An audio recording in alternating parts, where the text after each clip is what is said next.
Hello everyone, my name is Dar Rath. I'm the pastor at Faith Lutheran Church in Port Elgin, Ontario, Canada. And each week I bring you a story, a message from different authors, and some of them are meaningful, some of them are funny. Today I'm bringing you a story from a book called One Story, One Song that's written by Richard Wagamese. And Richard Wagamese was an Ojibwe from First Nations in northwestern Ontario. And I absolutely love his writing. And this is a chapter called Harmony that he wrote. So this is from Richard.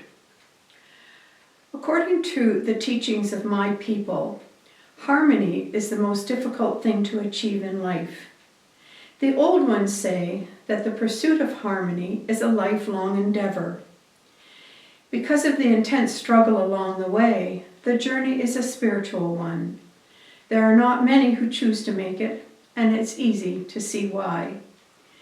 To seek harmony is to seek truth, and truth seekers have always had a rough go of it in this world. Those who see life as something to be solved, put in order and contained, are constantly bending truth to their own demands.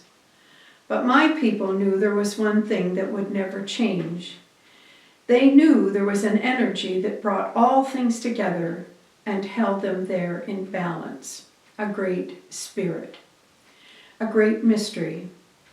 They honored that mystery not by trying to explain it, but simply by recognizing and celebrating it. In the Aboriginal way of seeing the world, everything is alive. Everything exists in a never-ending state of relationship. If there is order to be found, it lies in the all-encompassing faith in this belief. When the dog and I discovered deer carcasses strewn across the timber road where we walked, I was deeply distressed. Hunters had shot the deer and left their bodies behind. One pair, humped together under a sheet of plastic, had been beheaded. Creatures had been visiting the carcasses, coyotes and ravens and eagles, and probably bobcats. Over the week that followed, Molly and I made across half a dozen deer, all left in the same condition. Their legs had been cut off and thrown into the trees. Near the creek, a head had been tossed in the grass, minus its antlers.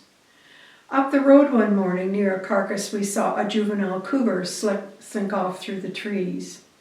The squawking of ravens told me of other bodies nearby.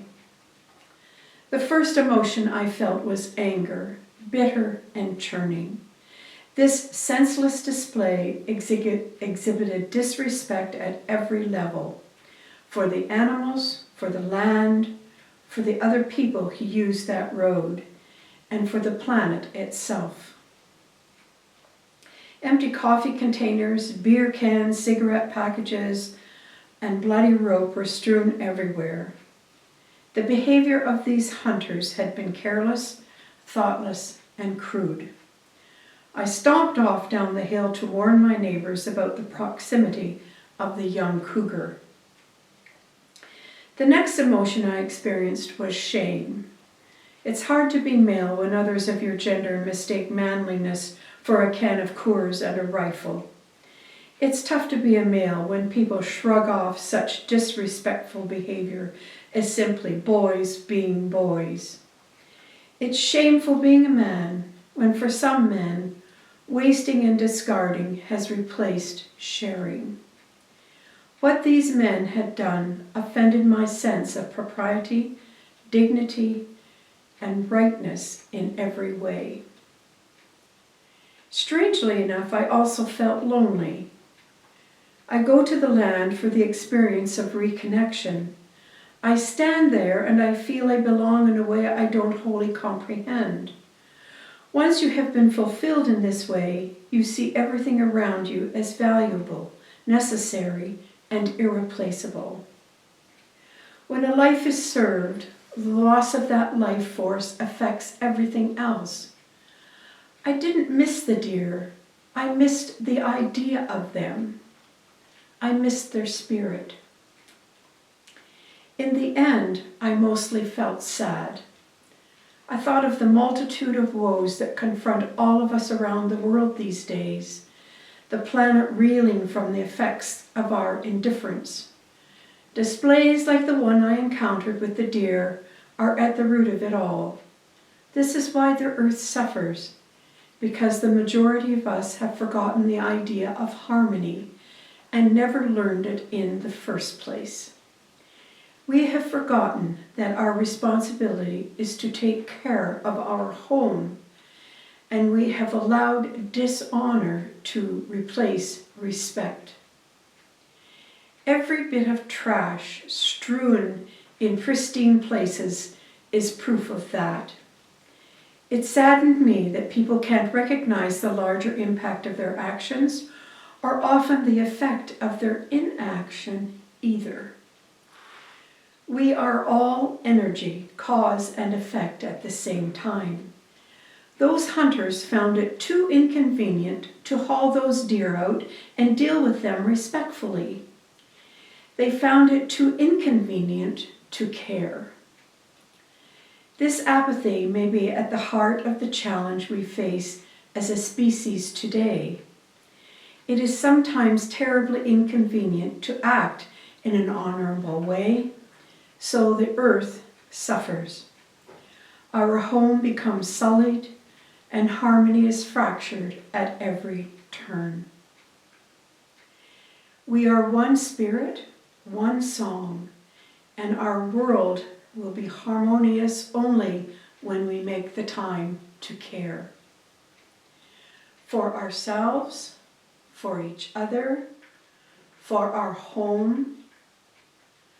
And you don't need to be a native person to understand that. Just human. How powerful are these words? I personally have read this chapter several times to really grasp its final message to us about harmony. He says, again, we are one spirit, one song, and our world will be harmonious only when we make the time to care. Amazing writing. Thanks for taking 5, and blessings on your day.